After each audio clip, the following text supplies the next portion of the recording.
Olá, pessoal, bom dia. É, Em primeiro lugar, eu gostaria de agradecer, né, dar boas-vindas a todos aqui, a todas, é, e a Semana de Inovação, né, de 2023, este ano ela inspira-se pelo mote Reconectar para Reconstruir, né? Eu me chamo Simone Xavier, eu sou a anfitriã, né, dessa atividade, e eu estou à disposição de vocês, para o que vocês precisarem. Só gostaria de falar aqui que no finalzinho dessa atividade, eu gostaria que ninguém saísse para que a gente pudesse marcar aqui todos, né? Deixar esse momento, nós gostaríamos de marcar a tela para que a gente possa guardar esse momento aqui na INAP. E a gente vai dar início agora à atividade, cujo tema é Projeto Acesso Cidades. Ela será conduzida por César Medeiros, que é o coordenador do projeto, né, Acesso Cidades, da Frente Nacional de Prefeitos. E eu vou passar a palavra agora ao César para que ele se apresente e inicie os trabalhos. Muito obrigado, Simone. Bom dia a todos e todas. Sejam todos bem-vindos a esse painel do Acesso Cidades, realizado aqui na Semana de Inovação da Escola Nacional de Administração Pública.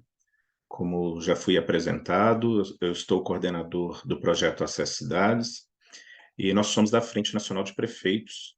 A frente foi fundada em 1989, é uma entidade municipalista nacional dirigida exclusivamente por prefeitas e prefeitos em exercício de seus mandatos. A frente reúne todas as capitais e municípios acima de 80 mil habitantes, com uma tendência crescente, são mais de 415 médias e grandes cidades, onde vivem mais de 61% da população brasileira e onde são produzidos 74% do PIB nacional. O Acesso Cidades é um projeto coordenado pela FNP, pela Frente Nacional de Prefeitos, em parceria com a Confocus, a Confederação de Fundos de Cooperação e Solidariedade da Espanha, e a ANTI, a Associação Nacional de Municípios Italianos. E esse projeto é financiado pela União Europeia e tem como objetivo qualificar as políticas de mobilidade urbana como ferramenta de integração de políticas de desenvolvimento urbano sustentável e redução de desigualdades. Isso acontece por meio da troca de experiência entre os municípios e de uma atuação multissetorial de caráter democrático, participativo e baseada em direitos com recortes de classe, raça e gênero. Como já foi falado, a Semana de Inovação, promovida pela ENAP, coloca no centro das grandes discussões, grandes agendas da humanidade e aponta caminhos, traz reflexões do mundo inteiro, busca ampliar o debate público e reforça a confiança de que mudanças são possíveis. Nesse sentido, esse painel apresentará e discutirá 6 iniciativas inovadoras com potencial de informar e facilitar o planejamento e a gestão de mobilidade urbana equitativa, segura e sustentável. São 3 iniciativas em estágio de idealização e 3 iniciativas já implementadas em contextos locais. As soluções apresentadas são as finalistas do Prêmio de Inovação em Mobilidade Urbana, organizado pelo projeto Acesso Cidades aqui da Frente Nacional de Prefeitos. Nós teremos 2 blocos. O primeiro bloco acontecerá a apresentação da categoria 1, que são as finalistas, sobre soluções inovadoras para a mobilidade urbana equitativa, segura e sustentável. Logo em seguida teremos perguntas e comentários. E depois, o segundo bloco, nós teremos a categoria 2 de ideias inovadoras implementáveis, também com a mesma dinâmica.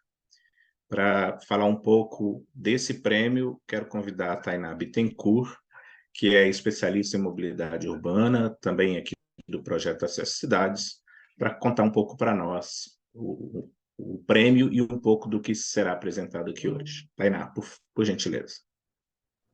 Obrigada, César. Bom dia a todas e todos. Como o César já antecipou, né, esse prêmio visa disseminar e dar visibilidade a ações inovadoras, principalmente que contribuam, seja com a acessibilidade urbana, né, tanto com a redução de desigualdades, e a gente trabalha especialmente com desigualdade de classe, raça e gênero. Esses são princípios básicos do Prêmio de Inovação e Mobilidade Urbana das Cidades e também que guiam todas as outras atividades do projeto. E antes de passar para os nossos finalistas, né, porque esse também é um processo, faz parte de um processo de avaliação, né, de tentar entender um pouco mais quais são essas iniciativas, oportunidade de fazer perguntas, tirar dúvidas. E antes de passar para esse momento, queria só contextualizar muito rapidamente o que a gente quer dizer com promoção da acessibilidade e redução de desigualdades de classe, raça e gênero na mobilidade urbana, né? Então, quando a gente fala de acesso, a gente pode falar de diferentes níveis, diferentes dimensões do acesso. A gente pode falar do acesso ao transporte, e daí tem indicadores, né, do acesso físico ao transporte, como que as pessoas, se têm acesso a um ponto de parada perto de casa, ou principalmente de um ponto de parada de transporte público de alta ou média capacidade, né, tem vários indicadores, como o TNT, do ITDT, que mede isso, mas também o acesso financeiro a esse sistema de transporte, né, daí tem um estudo muito interessante da Casa Fluminense, que já faz essa avaliação de quanto que cada pessoa em cada região da cidade teria que comprometer de sua renda para viajar 2, 3 vezes por dia por transporte público coletivo, né? Não adianta nada eu ter um ponto de parada do lado da minha casa se eu não posso pagar por esse serviço. Mas as pessoas não se deslocam só pelo prazer de se deslocarem, né? Esse é um clichê, mas acho que é importante reforçar aqui. E uma segunda dimensão dessa do acesso, que é de fato que a gente entende por acessibilidade no acesso às cidades, que é o acesso a oportunidades. Pode passar. E que daí a gente não está medindo, né, não só o acesso ao transporte, mas o que o transporte possibilita a gente acessar na cidade, né? E daí a gente pode estar falando acesso a empregos, que são super concentrados no centro da maior parte das cidades brasileiras. A gente pode falar de acesso a serviços públicos, né, como saúde, como educação, acesso a equipamentos de assistência social, acesso ao lazer, enfim, né, os diferentes motivos pelos quais as pessoas viajam. E a gente pode também precisa falar de qual que é a qualidade desse transporte, também das próprias atividades que a gente acessa, né? Aqui eu traz dois exemplos aí da qualidade do transporte. A gente vê aqui uma diferença dos níveis de ocupação das diferentes linhas. E eu não sei se vocês perceberam, mas essas 3 dimensões que eu comentei aqui tem um padrão às vezes bastante claro aí de concentração do acesso à oportunidade, da concentração do acesso ao transporte, concentração da qualidade desse transporte que a gente está acessando, né? Com as periferias com uma pior qualidade de transporte, com menor acesso e tudo mais. E quando a gente casa isso com as informações socioespaciais, a gente vê que tem um perfil bastante evidente de quais pessoas são as que estão morando nessas periferias e que estão acessando menos transporte, acessando menos oportunidades, especialmente lazer, especialmente empregos, e também que estão enfrentando maiores tempos de deslocamento, com condições piores, né, de lotação, de menores frequências e tudo mais. Aqui é uma análise que a gente fez para Palmas, eu acho que mostra um pouco isso, que no centro da cidade estão concentrados, que são esses vermelhinhos no mapa da esquerda e na direita, estão concentradas as pessoas de mais alta renda e as pessoas brancas, e nas periferias, especialmente longe das oportunidades, estão as pessoas de mais baixa renda e as pessoas negras, né? Então a gente fala bastante de renda, mas também a dimensão de raça é estruturante nessas desigualdades socioespaciais. Pode passar. E essas desigualdades elas estão relacionadas também para o próprio jeito como as pessoas se deslocam nas cidades, né? E a gente tem diferentes dimensões disso. Os modos de transporte que as pessoas usam são diferentes. Então, aqui tem um dado de Buenos Aires, mas a gente vê isso em todas as cidades brasileiras que tem esse dado, de que as mulheres caminham mais e usam mais o transporte público dos homens. Também pessoas negras utilizam mais o transporte público coletivo que o transporte motorizado individual, utilizam mais a bicicleta e utilizam mais o modo a pé do que as pessoas brancas, que usam muito mais o transporte motorizado individual, que polui mais, que ocupa mais espaço urbano, enfim, todas as externalidades negativas que a gente sabe que isso tem. Pode passar. Os próprios custos desse transporte, né? Então a gente fala que de fato está no princípio da lei da Política Nacional de Mobilidade Urbana, a modicidade tarifária, mas a gente sabe que o impacto disso mesmo entre as classes mais baixas é diferente entre pessoas negras e entre mulheres. Então aqui é um dado de Manaus, por exemplo, à direita, que mostra que mesmo entre os 25% mais pobres da população, as mulheres negras teriam que gastar o dobro de seu orçamento para acessar o transporte público, né? 2 viagens por dia, mesma coisa que os de mais as pessoas brancas, né, que teriam que gastar em torno de 30% do seu orçamento. Então, agora imaginem, né, que essa mulher, ela tem um filho, essa mulher, ela precisa se deslocar com crianças ou com pessoas idosas, o impacto que isso tem no orçamento, e claro que o resultado é as pessoas não se deslocarem ou comprometerem outros bens ou outras dimensões importantes da sua vida, como alimentação, vestuário, a residência, para gastar com transporte, né? Pode passar. E isso está muito relacionado com os próprios motivos de viagem que as pessoas se deslocam, né? E aqui a gente vê que as mulheres, elas se deslocam muito mais para motivos que a gente fala de cuidado, né? Então, saúde, educação, acompanhar outras pessoas, que não são viagens para o seu próprio bem-estar, do que os homens, viajam menos a empregos do que os homens, mas isso muda radicalmente ainda quando essa mulher, ela mora com uma pessoa idosa ou mora com uma criança na sua residência. E daqui mostra um pouco essa diferença, né? Então, uma mulher, 12% dos seus locamentos, uma mulher sem filhos, 12% dos seus locamentos são educação, mas quando essa mulher tem filho é 40%. Ou seja, a maior parte desses locamentos não é para a sua própria educação, mas sim para a educação dos seus filhos ou de outras pessoas com quem ela cuida. Isso resulta em padrões de deslocamento bastante diferentes, né, na cidade e formas de usufruir do sistema de transporte. Pode passar. E as próprias percepções das pessoas negras e das pessoas brancas, das mulheres e dos homens, ou das pessoas idosas e das crianças, são bastante diferentes. E uma questão bastante importante é a própria percepção de segurança, né? As pessoas negras se sentem mais inseguras no sistema de transporte, a maioria delas já sofreu, né, ou já vivenciou, ou já observou situações de injúria racial ou de racismo nos seus cotidianos dentro do sistema de transportes, e as mulheres também, no caso de assédio e importunação sexual, o que faz com que elas desenvolvam uma série de estratégias, inclusive limitando as suas possibilidades de deslocamento. Estou fazendo toda essa introdução porque acho que é importante, quando a gente vai pensar em uma política pública, que todas as políticas públicas, todas essas iniciativas que vão ser apresentadas aqui, elas têm uma dimensão dessa. Quando a gente faz uma qualificação do sistema de transporte público, a gente está privilegiando todo mundo, mas especialmente as pessoas de mais baixa renda, as pessoas negras e as mulheres que dependem mais desse serviço do que os homens brancos e de mais alta renda. Então, pensar nessas perspectivas em cada uma das ações que vai apresentar e que a gente está disseminando aqui. Acho que é isso. Não queria me estender muito, e daí passo agora para a apresentação da primeira categoria, né, que a gente está falando de soluções, ou seja, ideias que já foram implementadas em pelo menos um contexto, o contexto local, nacional, e a primeira pessoa a apresentar, se não me engano, é a Silvia, que representa a iniciativa Bondes a Pé. Silvia, se quiser pegar a palavra. Estou aqui, Tainá, bom dia, viu? Muito obrigada pela apresentação. Excelente panorama da mobilidade. Posso começar? Silvia, só um momentinho. Oi, claro. Não sei se tem mais alguém da sua equipe, e só para a gente alinhar um pouco como que vai ser essa dinâmica com todas as soluções que serão apresentadas, nós teremos 6 minutos para esse momento, e você pode se apresentar, e a hora que você iniciar, eu vou colocar no timer esses 6 minutos. Faltando 1 minuto, eu vou dar um aviso aqui no chat, se for possível acompanhar, senão eu aviso. E aos 6 minutos, a gente tem que encerrar por uma questão de isonomia entre todas as soluções, tá ok? Então, você pode se apresentar, e a hora que você falar que está pronto, a gente inicia a contagem do tempo. Tá ótimo, obrigada, César. A Amanda passou direitinho as instruções para a gente.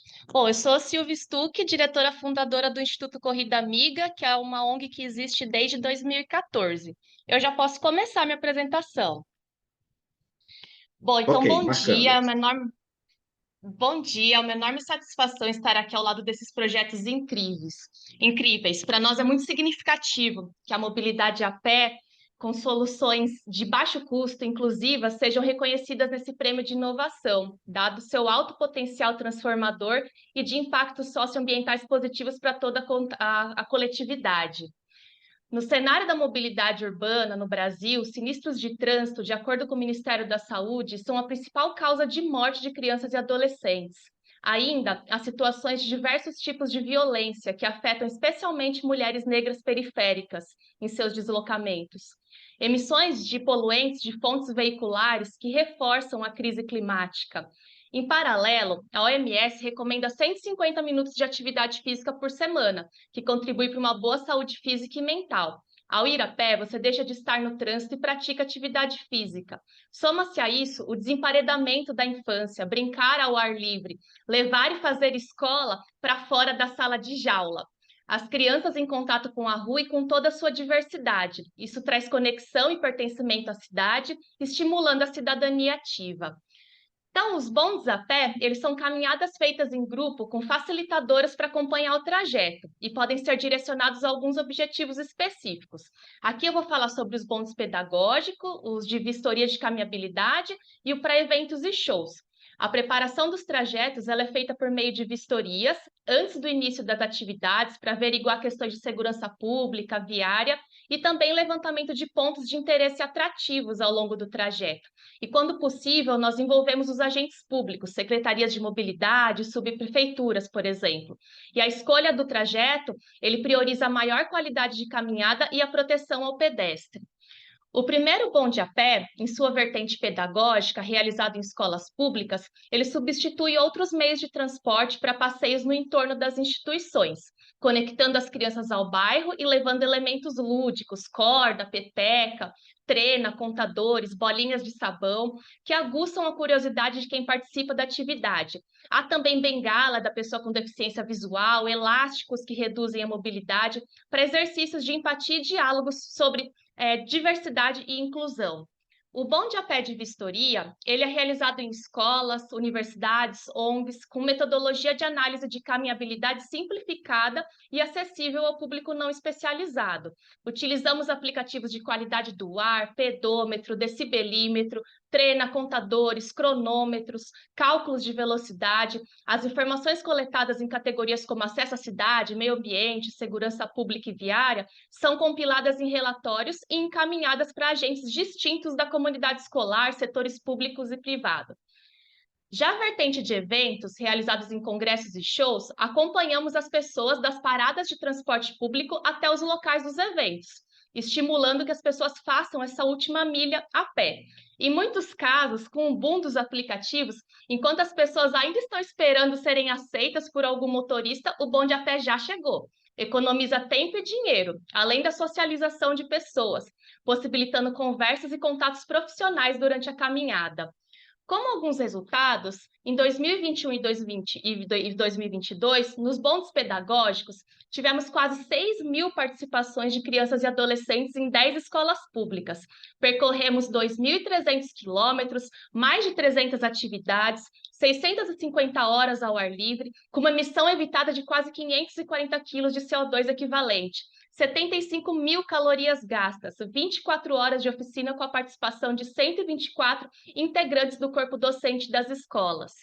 E como um exemplo de resultados de eventos, no Festival do Japão em 2018, de sexta a domingo, os bondes levaram mais de 11.000 pessoas a pé, resultando quase 740.000 calorias gastas, economizando 229 viagens de ônibus e uma média de R$89.000 em comparação com um táxi aplicativo na mesma distância e horário, o que representou 8.000 carros a menos no trânsito de São Paulo, com uma emissão evitada de quase 3 quilos de CO2 equivalente. E aí, pensando no futuro, uma solução simples como essa, ela contribui para a mobilidade urbana mais equitativa, segura, sustentável, facilitando o trajeto, reduzindo o receio relacionado à segurança pública e viária. Podem ainda ser adaptados e desenvolvidos para soluções de mobilidade corporativa, para contextos com recorrência em itinerários diversos, em vários polos geradores, criando verdadeiros corredores de mobilidade segura com equidade e sustentabilidade. Muito obrigada novamente pela oportunidade. Muito bem, Silvia, você ainda tem 1 minuto, se quiser ainda concluir mais alguma coisa, senão a gente já passa para o próximo. Já pode passar para o próximo já, César. Muito bem, muito obrigado, então, pela sua participação. Só é importante avisar a todos os espectadores desse painel, né, que vocês podem fazer perguntas pelo chat, e ao final das 3 primeiras apresentações, nós abriremos tanto para a banca que está acompanhando as apresentações, quanto para os espectadores do nosso painel aqui nessa semana da ENAP. Bom, a próxima a se apresentar é a Tuane Teixeira, da solução Bota para Rodar. Tuane, você, como vamos seguindo a mesma ordem. Vamos Bora então, lá? Tuane, Tuane, você isso. pode se apresentar primeiro, e a hora que você falar estou pronta, eu começo a marcar aqui no timer os 6 minutos, tá bom? Faltando 1 minuto, eu Perfeito. aviso aí pelo chat. Perfeito, César, obrigada. Eu me chamo Tuane Teixeira, eu atuei na gestão de projetos por quase 3 anos, acompanhei a implantação de 2 dos 3 sistemas de Bota para Rodar, e estou aqui para apresentar um pouquinho dele para vocês. Pode começar o meu tempo. Bem, Marcando. gente, o Bota para Rodar é um sistema autogestionado pelas comunidades que aceitam o programa e que implantam o programa de compartilhamento de bicicletas como alternativa a desigualdades socioespaciais existentes na cidade do Recife. Pode passar. Ele é um projeto da Amiciclo, que é a Associação Metropolitana de Ciclistas do Recife, que tem como missão transformar a cidade em ambientes mais humanos, democráticos e sustentáveis por meio da bicicleta, através de ações, projetos sociais, educacionais, pesquisas quantitativas, qualitativas, palestras, treinamentos, parcerias com outras instituições, OSC, a Organização da Sociedade Civil, e discussões e debates com o poder público e também sociedade civil.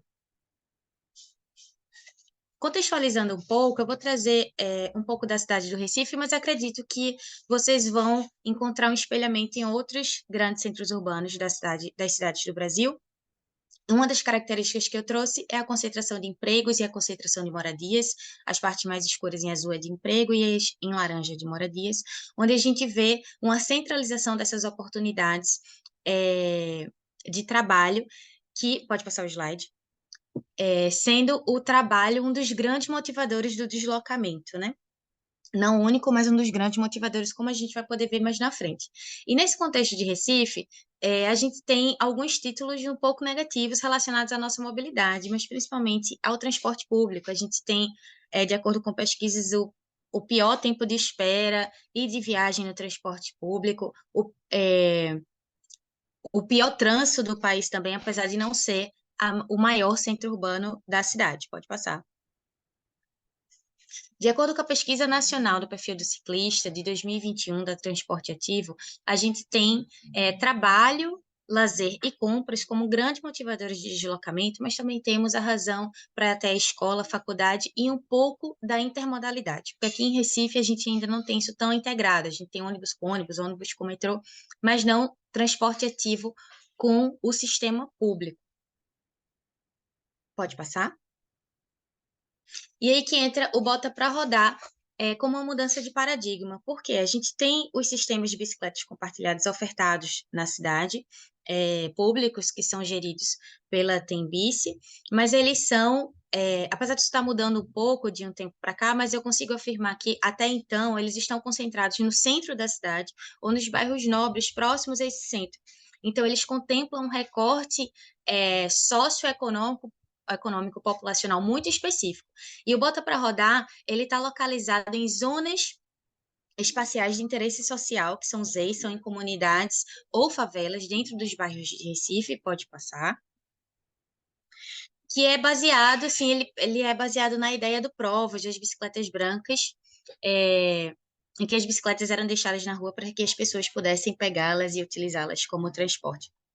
Então, baseada nessa ideia, a gente escolhe essas comunidades, ou a comunidade escolhe a gente, vem até nós, demonstra interesse pelo projeto, e a gente começa a fazer visitas mútuas entre as instituições para ver as adequações e se realmente essa relação vai para frente para implantar o Bota para Rodar e seguir os estágios que vão para o próximo slide, que são basicamente em 4 passos. O primeiro é a campanha de bicicletas contínua ao longo de todo o ano. O segundo passo é a integração comunitária, a apresentação do projeto, o orçamento, nossa ideia de futuro e nossos planos de sustentabilidade do projeto. O passo 3 são as oficinas, curso de capacitação em mecânica, empreendedorismo, economia circular, formação sociopolítica, trazendo debates também em relação à justiça ambiental.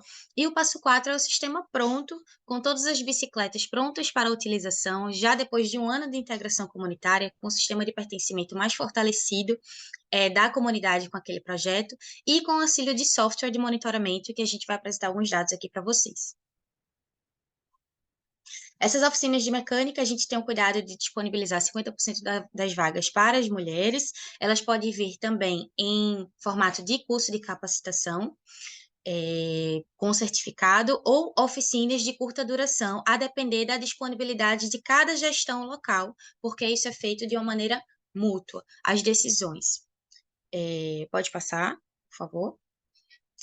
Fazendo um panorama geral agora do projeto, a gente teve o primeiro Bota para Rodar em 2019, tivemos 1.231 viagens em 2 meses, foi mais viagem do que o sistema compartilhado já existente da cidade, que é o que fica em bairros mais centralizados, 25% do uso por mulheres, e esse índice só foi crescendo. Pode ir passando, por favor, os slides. Em 2020, fizemos a segunda edição do Bota para Rodar, com 15 bicicletas finalizadas. Pode passar.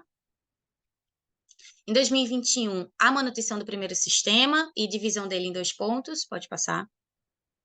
Em 2022, a última inauguração de sistema, que foi no eixo sul da cidade, na favela do Intrapulso, no bairro de Boa Viagem, que é o bairro mais nobre aqui da cidade de Recife. Pode passar, por favor. Temos a maioria da população negra contemplada pelo projeto, um baixíssimo índice de incidente e um público crescente feminino utilizando essas bicicletas, e também de introdução de novos ciclistas. Esses dados são a partir de 2021, com a reinauguração do software. Passa, por favor. Contemplamos diversas faixas etárias. Pode passar. Até agora, de 2021 para cá, 836 viagens. Encerramos, Sueli. Ok. O próximo slide acho que já era o obrigado. Ok, a gente fica agradecido pela sua apresentação. Obrigada. Nós vamos passar agora para a terceira solução. Só um momento.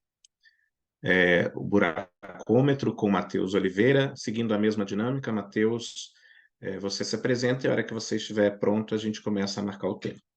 Tá bom. Obrigado a todos. Obrigado aí pelas apresentações. Parabéns, Tawane, pela apresentação, pelo projeto, e a Silvia também, que vieram antes de mim.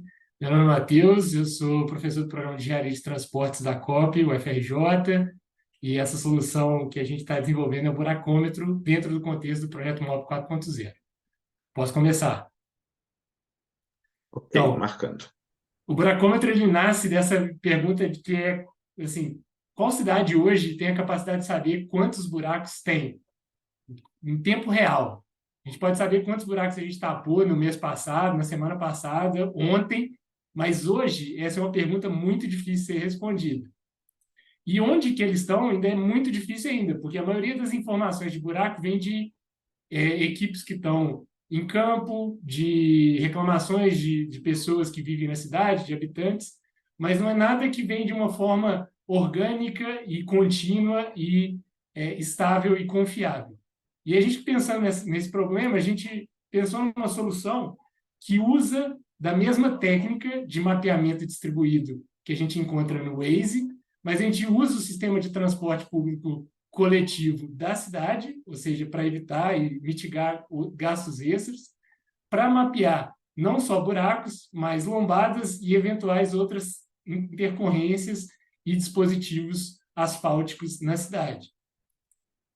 Como é que é a arquitetura do buracômetro? Então, o ônibus, o veículo, ele passa e a gente tem um dispositivo que a gente desenvolveu em parceria com uma empresa chamada Figital.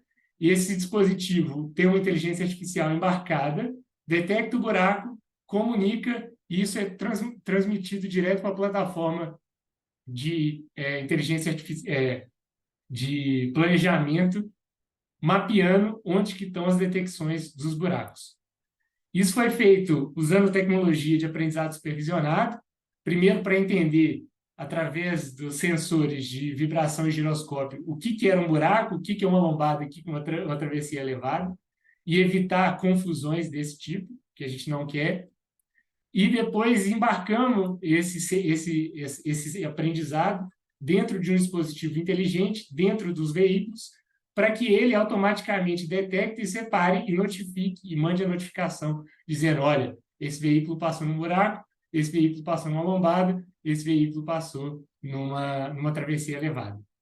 E o que a gente chegou como produto final? O produto final foi, a gente tem hoje um mapa em tempo real de buracos, lombadas e travessias na cidade. Então, você consegue ver nessas imagens, são todas as detecções por frequência dos principais eixos viários cobertos pela malha de transporte público. A classificação das vias, a gente consegue entender a evolução histórica entre os últimos 7 e 30 dias da condição desse pavimento, e a gente consegue ainda definir, de acordo com as zonas de interesse, quais são as principais vias, as mais danificadas ou aquelas em melhor qualidade, facilitando o planejamento de estratégias de recapeamento. Comparativamente, existem outras soluções que, nomeadamente, usam tecnologias de computação visual, mas, no nosso caso, a gente consegue ter vantagens em relação a ela, porque a gente tem baixo custo, que a gente não precisa alocar um veículo específico para poder fazer esse mapeamento. A gente é adequado para cidades de pequeno e médio porte, porque a gente usa ou tecnologia, é fácil de instalar, são poucos dispositivos, o dispositivo é pequeno e é relativamente barato, e a gente pode usar ou a rede 4G ou a própria rede LoRa, que a gente consegue implementar. Os resultados são em tempo real, então a gente já interpreta e já manda diretamente, não precisa fazer rodadas de vistorias e processar todas aquelas imagens, e pode ser integrado a outras soluções de monitoramento que já são implementadas, como GPS, monitoramento de rotas, telemetria, que eventualmente a gente pode fazer.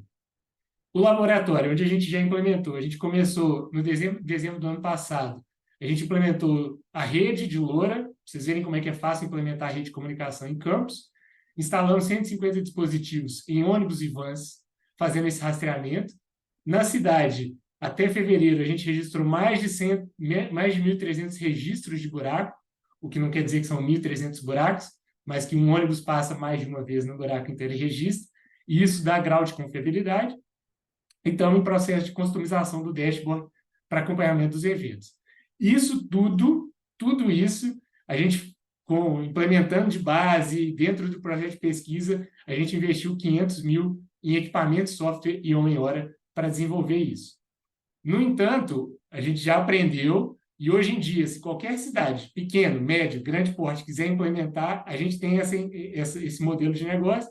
Basicamente, a gente tem uma parte de setup de instalação do hardware, que é lá, mecânico, e instalar dentro dos veículos, e uma parte seja da plataforma, e uma outra dimensão que é apoiar no levantamento e análise para melhoria do sistema, seja para identificação de zonas de problemas, sugestão de estratégias e melhoramento das estratégias de recapeamento e de mitigação de custos do sistema de transporte público.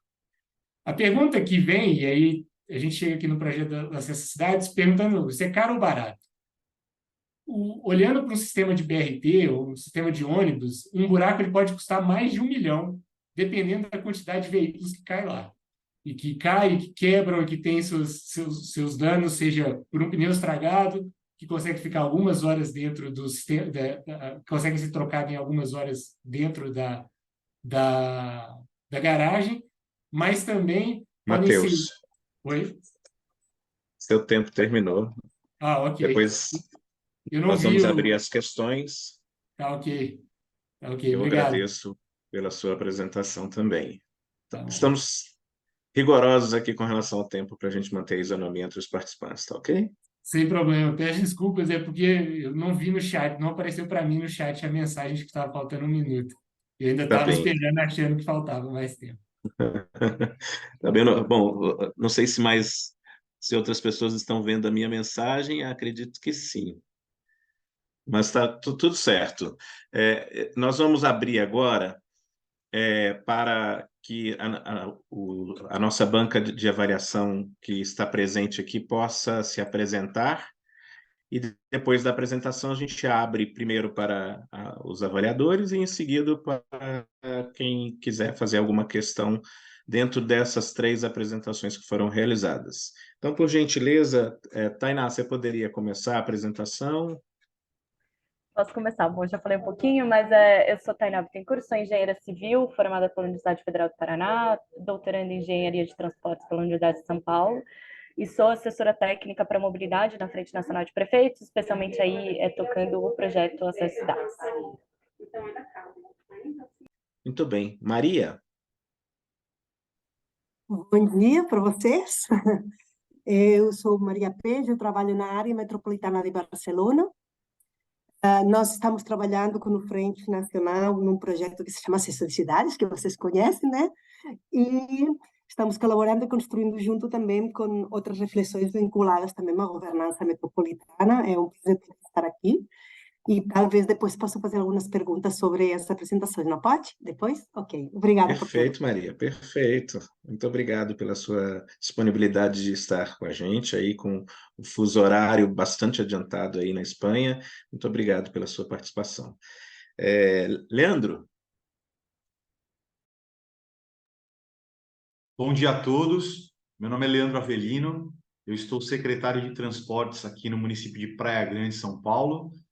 Prazer, a satisfação poder compor essa banca e desde já deixar os parabéns aí às 3 apresentações. Realmente são 3 ideias muito boas e de fácil execução, penso eu, nos municípios. A terceira aí com um pouquinho mais de inovação tecnológica, mas parabéns pelas ideias, realmente são muito boas. Deixar os colegas se apresentarem também. Obrigado. Muito bem. O Marlon, é a sua vez. Bom dia, pessoal. Sou Marlon Cardoso, sou coordenador de ambiência de inovação aqui na Agência Curitiba de Desenvolvimento e Inovação da nossa cidade. Também componho a governança aqui do nosso ecossistema de inovação, Vale do Pinhão. Sou advogado. Estou aí com os outros colegas também dos municípios aí, com cerca de 30 anos de experiência na gestão pública, trabalhando em programas de alta complexidade. E aqui, revelando algumas coisas que a gente contribuiu, o Curitiba aí já está 6 anos seguidos como uma das 7 comunidades, 21 comunidades mais inteligentes do mundo pelo ICF, e está pela 5ª vez seguida disputando lá em Barcelona lá o prêmio de cidade mais inteligente no Smart City Expo. E uma das coisas que faz a cidade ser reconhecida nacional e internacionalmente é pelo seu sistema de mobilidade. E é por isso que nós estamos aqui. Agradecemos a todos pelo convite. E estou bem feliz com as apresentações até aqui colocadas à nossa disposição e avaliação.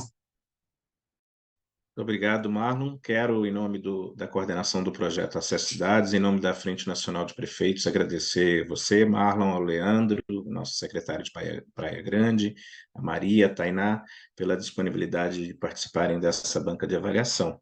Então, eu abro a palavra para vocês poderem fazer as suas colocações, os seus questionamentos, né? Se tiver alguma questão mais específica para alguma dessas soluções, poderia também ser feita. E vou pedir a Tainá, como membro da nossa equipe, que também possa, caso tenha alguém realizado alguma pergunta pelo chat, que possa sistematizar para a gente alguma questão que possa aparecer ou que já tenha sido realizada. Então, a palavra está aberta. Mas só para passar primeiro pelas perguntas da banca, aí depois os representantes das iniciativas respondem, depois a gente abre para as perguntas dos demais participantes, tá? Então, Marlon, desculpa te cortar. Pode falar. Primeiro, eu tenho uma pergunta para cada um deles. Iniciando pelo pessoal do Bonde a Pé. Eu queria que eles falassem para mim um pouquinho sobre o modelo de sustentabilidade do projeto, né? Como é que eles levantam recursos e como o projeto ele é mantido financeiramente, né? E nesse modelo de replicação, como se imaginaria fazer para que ele escalasse para outras cidades, tá? Em relação ao bonde para rodar, a mesma pergunta, tá?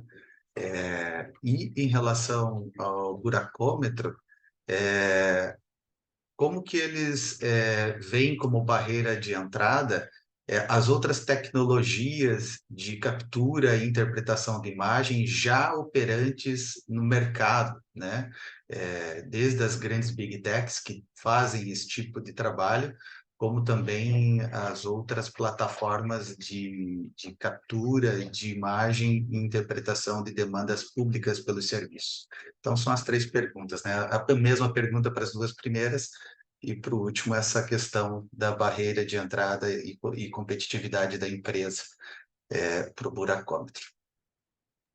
Perfeito. Tainá, nós vamos fazer todos os jurados e depois as 3 soluções falam, né? Ok. Então, se quiser, posso falar eu? Sim, Bom, Maria. primeiro, para dar parabéns para todas as propostas, né? Todas as que foram apresentadas e as 3 que passaram nessa fase, né? Porque foram interessantes também. As que não saíram também tinham algumas interessantes e que aportavam, né, reflexões para o setor da mobilidade, né? Então, da primeira apresentação, da Sílvia, eu gostei muito da parte dessa social, né? Porque às vezes quando falamos de mobilidade, esquecemos que mobilidade é um direito, né? Que tem uma questão social que tem que ser incorporada em todo o trabalho. Além do técnico, eu acho que tem essa parte social, então parabéns para todo o trabalho que estão fazendo, tá muito interessante, muito detalhado, né? Eu tinha 2 perguntas, uma era a mesma que Marlon, como é a sustentabilidade do projeto, e a outra é como vocês estão fazendo os encaminhamentos para as instituições públicas, porque vocês recolhem muita informação muito interessante, como estão fazendo esse relacionamento com instituições públicas. Na segunda proposta, com a Turani, acho que se pronuncia assim, não sei, também tem essa parte social tão forte, né? Incorporação da bicicleta. Eu tinha também 2 questões, né? Uma era... Teve um momento que falou de uma visão metropolitana. Eu não sei se é que não entendi direito, ou se entendi direito, eu queria saber um pouquinho como trabalha nessa visão metropolitana. E depois eu também queria ver em quantas regiões têm trabalhado, como fazem a distribuição do trabalho nas regiões da cidade, como escolhem os espaços, como fazem essa seleção. Eu acho que tem um trabalho com perspectiva de gênero, né, racialização muito interessante. Também parabéns, porque não é tão usual escutar, né, propostas nessa linha. E depois, na última, com o Matheus, eu acho que é muito interessante a proposta que estão fazendo, e a minha pergunta seria como está acontecendo a implementação, né? Quais são os resultados mais concretos da implementação no sentido de impacto, ou seja, no sentido de depois estar arrumando, intervindo nas estradas, e talvez contar um pouquinho isso. Tá? Então, muito obrigada às 3. Bom, é ótimo que as perguntas vão se complementar, Leandro. Pode ir, depois eu vou. Não, então, eu só, na verdade, eu queria fazer uma pergunta, uma dúvida mesmo em relação ao buracômetro. Na parte de hardware, eu acho que eu talvez não tenha percebido. Todos os ônibus da frota de Campos já dispõem do dispositivo, vocês fizeram uma amostragem, eu acho que me faltou essa questão aí, e eu vi que você colocou alguns valores sobre a consultoria, mas sobre o hardware. Ele está no pacote de vocês, o município tem que fazer um investimento, eu queria só entender um pouco mais essa questão aí. Era isso. Obrigada, Leandro. Então, acho que muitas das minhas perguntas já foram perguntadas pelos outros jurados, mas eu tenho algumas perguntas. A primeira, para o bonde a pé, da Sílvia, né? Especialmente, como que você vê a escalabilidade disso? Especialmente quando a gente está falando dos bondes pedagógicos, né? É treinando os educadores ou é ampliando a ONG, né? A rede para outras cidades, mantendo ainda como um organismo separado ou trazendo essas informações, esse conhecimento, né? Dos bondes para dentro do poder público, como que você vê isso? Acho que essa é a primeira pergunta. Para o Bota para Rodada, Tuane, assim, talvez eu tenha perdido essa informação, mas o tempo de empréstimo, quanto tempo que o pessoal pode ficar com a bicicleta, ou se eu tenho que deixar a bicicleta no mesmo lugar que eu peguei, como funciona isso? Se é parecido com o sistema de bike sharing mais disseminados, que a gente conhece, né, mais por empresas, se funciona da mesma maneira, ou se tem condições específicas, até entendendo que cada comunidade, né, tem necessidades, demandas e formas de deslocamento bastante distintas, né? Então, como que vocês veem isso e lidam com isso? E por último, do buracômetro, acho que a minha pergunta vai na linha do Leandro, assim, de se vocês estão pensando em colocar a ideia é colocar em toda a frota e ficar permanente esses dispositivos, ou se instala, sei lá, em uma frota de 200 ônibus, eu instalo em metade, eu instalo em um terço, daí eu posso ir trocando de tempos em tempos. Fica um mês em uma parte dos veículos, daí um mês em outra parte dos veículos, e assim por diante. Como que vocês veem essa implementação, especialmente pensando em cidades médias, né, que acho que tem maior potencial de utilização. Acho que são essas as perguntas. Espero que as equipes tenham anotado aí todas as dúvidas. E daí eu passo para o César para coordenar todas essas perguntas e respostas. Muito bem. Só para informá-los, agradeço a todos os jurados pelas questões. Nós vamos ter também um tempo médio de fala para cada solução também responder essas questões. A gente está propondo aqui 4 minutos para cada uma das soluções. Focar bem nas questões que foram feitas, e está participando conosco também o Mário, que é da assessoria da Frente Nacional de Prefeitos e que também compõe a banca de avaliação dos projetos. Então, podemos começar com a Silvia? Bora, vamos lá. Quanto tempo, César? Desculpa, eu tenho? Vamos tentar que todos falem 4. Se todos pedirem mais um minuto ao final, a gente passa mais um minuto para todo mundo. Tranquilo, eu vou tentar juntar aqui as perguntas. Bom, sobre a pergunta de sustentabilidade, que eu acho que ela também está muito relacionada à escalabilidade, primeiro eu dividiria as fontes de recurso em 2 tipos. A gente tem o capital social e o capital econômico, né? Esse capital econômico, atualmente, ele vem por meio de editais, leis de incentivo, recursos diretos dos eventos que a gente participa, dos espaços de evento. E como a nossa inovação ela é uma inovação social, eu aposto muito também nesse capital social, que por sermos uma organização da sociedade civil, a gente tem uma rede de voluntários ampla que ajuda a gente a replicar isso nas instituições de ensino. E, além disso, quando eu também apresentei os resultados dos bondes pedagógicos, apresentei que nós tivemos oficinas com o corpo docente das escolas, que entra muito na linha do que a Tainá falou, de treinar essas pessoas, não só para fazer o bonde a pé, mas para todas essas temáticas que envolvem a mobilidade urbana sustentável, vinculada a territórios educativos, cidades educadoras, para que, além delas conseguirem fazer o bonde a pé sem a presença da corrida amiga, elas também incorporem todos esses conceitos em outros âmbitos, né, das atividades da escola. Então, assim, essa escalabilidade, a sustentabilidade também por meio desse capital social, ampliação dessas oficinas com educadores, também nós fazemos oficinas com a Diretoria Regional de Ensino, né, que ela congrega várias escolas, e também as professoras, os docentes, eles podem replicar isso nas instituições.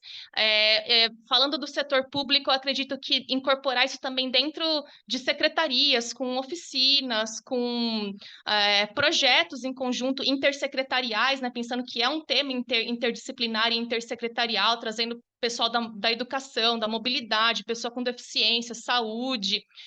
E falando então um pouquinho agora dos encaminhamentos para o setor público, especificamente mais dos bondes relacionados à vistoria de caminhabilidade, Corrida Amiga a gente também tem uma forte atuação em incidência política em advocacy.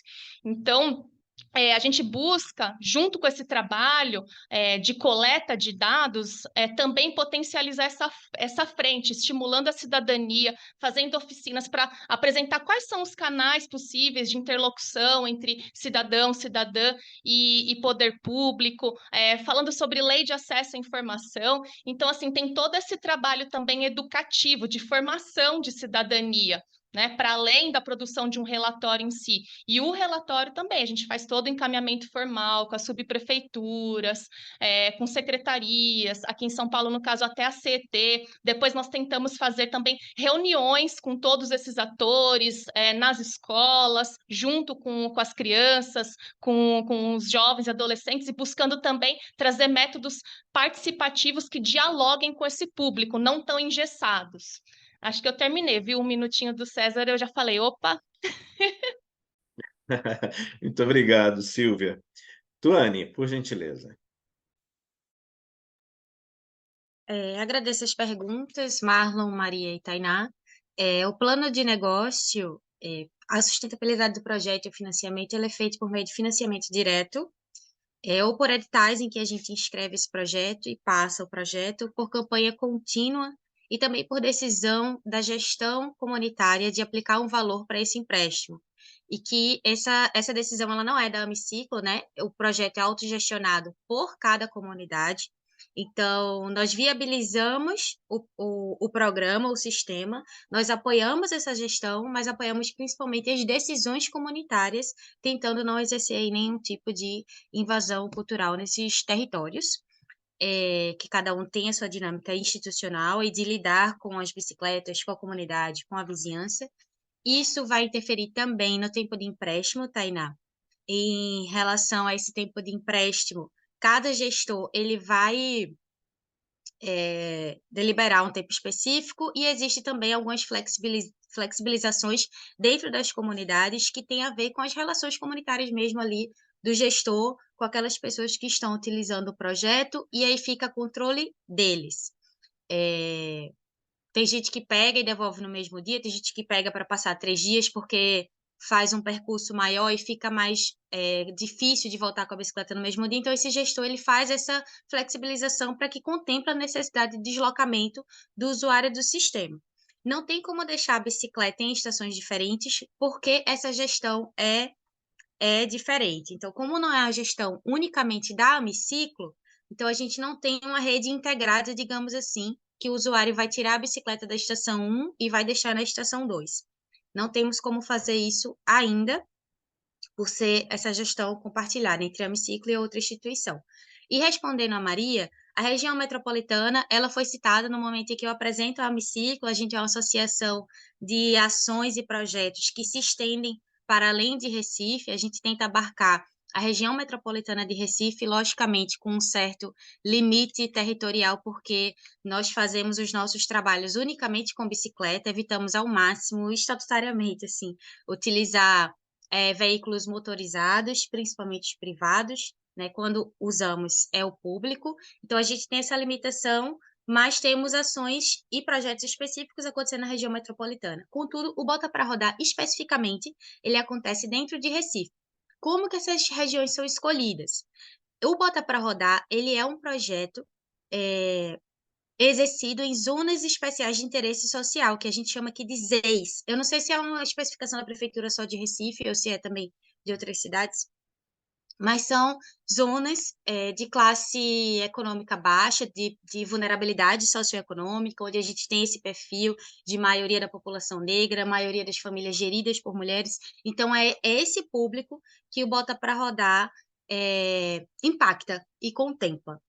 E essas estações, esses locais, eles são escolhidos de uma maneira de mão dupla, assim, não é só a Amiciclo que vai atrás desses locais, quando a gente aparece no jornal, na mídia, enfim, os gestores e líderes comunitários, eles entram em contato com a Amiciclo, e aí a gente passa a fazer essa integração, essa visita, esse conhecimento mútuo, para saber se vai dar esse match, se dá para o projeto rodar lá, se tem espaço para acontecer as oficinas, para deixar as bicicletas, e se é viável o projeto acontecer no local.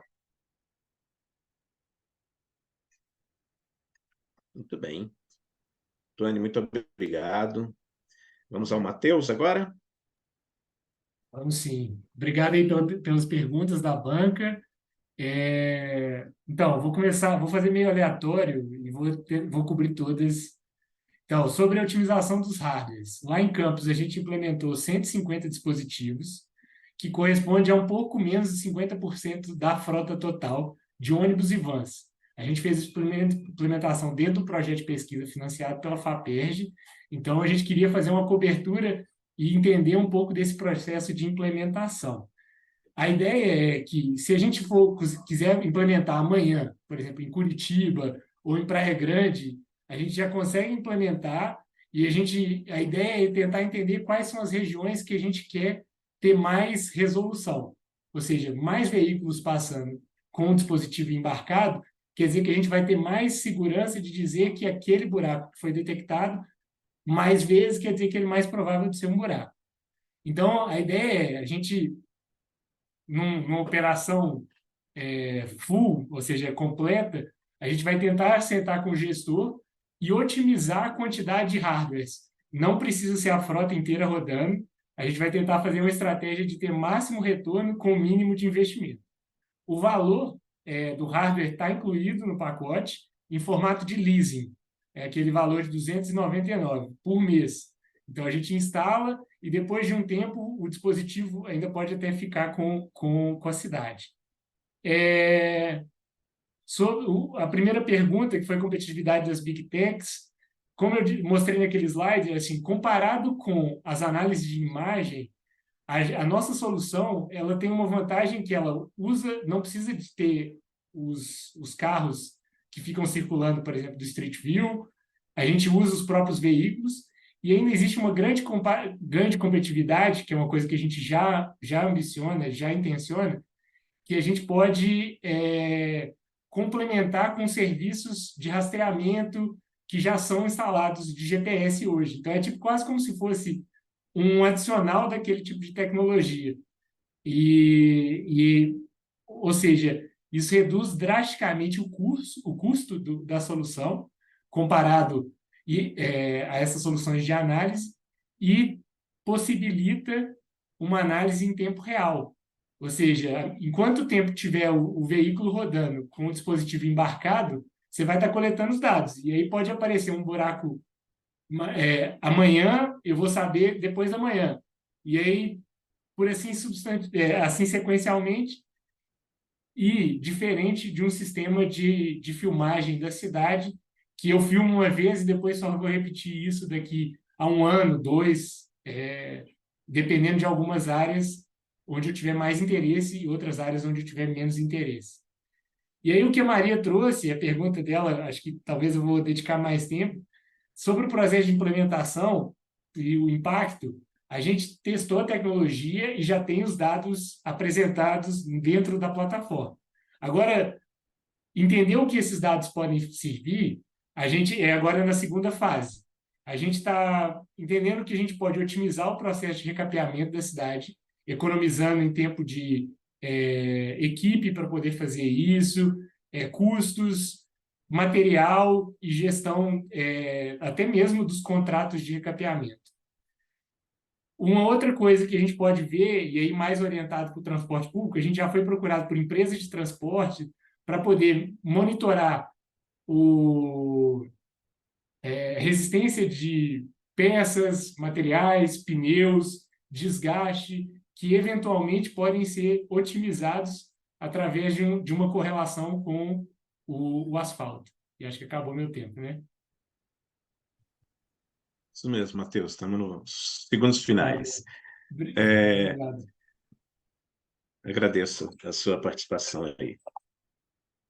Opa, deixa eu só desligar o nosso timer. Nós podemos abrir para alguma pergunta que os nossos participantes tenham. Tainá, é isso? A gente tem um tempinho para abrir para 1 ou 2 perguntas. No chat eu vi que já teve uma para o Bom de a Pé, mas que a Silvia já respondeu no chat. Então, não sei se alguém que está assistindo gostaria de fazer alguma pergunta para alguns participantes. É só levantar a mão e a gente abre a palavra. Beleza. Vamos aguardar aqui para ver se tem alguém que queira fazer a pergunta, senão a gente passa para o segundo bloco. Dou-lhe uma. Muito Acredito que bem. não temos, passamos. Obrigada. Então, Opa, apareceu aqui. Apareceu, Tainá. Pode fazê-la, por gentileza. Tá. A Camila está perguntando para todos, então já vamos fechar com essa. E eu gostaria de fazer para todos, poderiam comentar um pouco sobre empregabilidade nas soluções e iniciativas de vocês, possibilidade de empregabilidade dos projetos. Acho que está muito relacionado com escalabilidade também. Então, passar um minutinho rapidinho por cada um deles para responder a pergunta da Camila, e daí a gente termina esse bloco. Silvia. Tainá, a Silvia saiu, tá? Então, Ana Paula, vou falar no lugar dela. Então, Muito bem. como tu mesmo disseste, eu acho que tem a ver com a escalabilidade, né? Então, assim, a gente pode empregar a nossa iniciativa, né, por meio de, perdão, principalmente no foco da educação, né? É dessa forma que eu vejo. E eu tenho a impressão, né, agora fazendo pedagogia, que quando a gente vai para a escola é como se fosse um vírus. Tudo que a gente coloca em sala de aula ganha uma dimensão muito maior, né? Então, assim, eu acho que a educação é o foco para tudo, né? Então, assim, se eu quero ganhar muito, como é que eu posso falar? Ampliar, né, uma iniciativa, eu acho que a gente indo pela educação é a melhor forma, né? Então, eu acredito que dessa maneira a gente consiga melhor. Perfeito. Vamos lá, Tuane, 1 minuto. Pois não, o Bota para Rodar, ele tem o cuidado de deixar a cada estação que ele forma uma pequena oficina que dispõe de ferramentas para que as pessoas que passaram pela formação do Bota para Rodar consigam utilizar essas ferramentas para obtenção de renda. Então, a gente tem aí uma possibilidade dessas pessoas trabalharem posteriormente, e acontece, algumas delas atuam na manutenção de todos os sistemas agora, como forma de mantê-lo funcionando, e isso começou com o Bota para Rodar. Em relação à escala, ele consegue ser replicável, basta ter bicicletas, e bicicleta parada a gente tem muito, principalmente nas zonas verticais de prédio na cidade, e financiamento, então a gente consegue replicar, já replicamos em 4 locais aqui, tem um em Pedala Queimados, tem um em Queimados pelo Pedala Queimados, são as bicicletas de bambu, e intenções agora de interiorizar por meio de parceria com a Prefeitura de Serra Talhada. Muito bem, muito obrigado. Matheus, 1 minuto. Bom, o que eu quero dizer é que a solução do buracômetro ela não é só para cidades grandes, ela é para cidades médias e pequeno porte. A gente consegue implementar em frotas veiculares de 6, 8, 10, 20, 40 veículos. É uma solução bem modular e o que está relacionado é sobre o grau de resolução. Então, eventualmente, a gente talvez teria que passar mais tempo para ter mais ocorrências e conseguir acompanhar melhor a condição do asfalto, mas essa solução, assim, a implementação é relativamente fácil, é uma coisa fixar, é um dispositivo já testado e só a gente pode começar amanhã para quem quiser. Muito bem, muito obrigado. Assim a gente conclui esse primeiro bloco, essa primeira categoria.